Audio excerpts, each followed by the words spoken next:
Choosing a speaker for your conference can be a bit like this. Everything seems to be going well until you hand the speaker the microphone. Getting the right speaker who could add value, engage and entertain your audience can be a daunting task. I know, I've managed over 40 large events myself over my time. There are hundreds and hundreds of speakers to choose from. I'm sure you don't need any more passengers, right?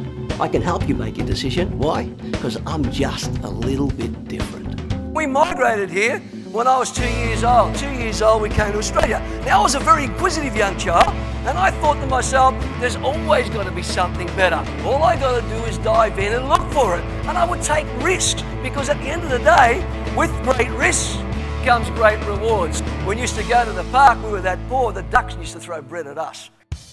I'm not like most other presenters. I don't have an MBA. I don't have any fancy paperwork to prove to you that I'm good at what I do.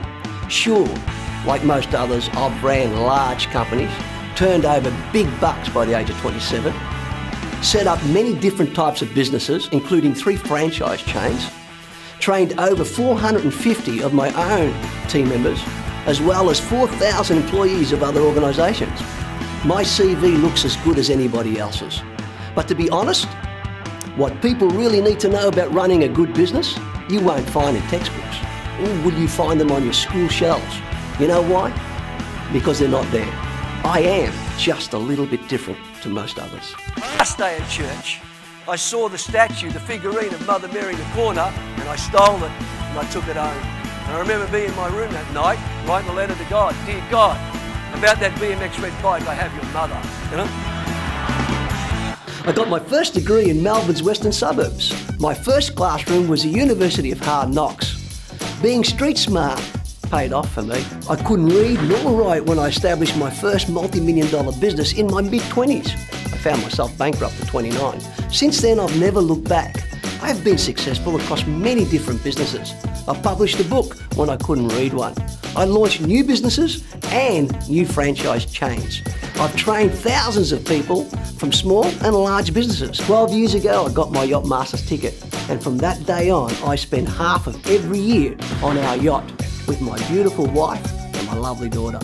Balance is important to me, as no doubt it is to everyone. I've led an interesting and colourful life, and I've learnt all my lessons the hard way. I could share all this with your audience and also add that little bit of colour. Not many will inform, engage and entertain your delegates the way I will. If you want to find out more, click one of the icons. Or if you just want to have a chat about how I can tailor-make my presentation suit you, your team and or your company, drop me an email. And thanks for taking out the time to learn a little bit about me. And I hope to work with you soon. Then Lady Luck turned on him and he was declared bankrupt, losing $6 million in the process. Everybody plays a part in everything you do. People make it happen. But he's bounced back and Ray joins us now to share his story. Good morning. Good morning. If it's to be, it's up to me.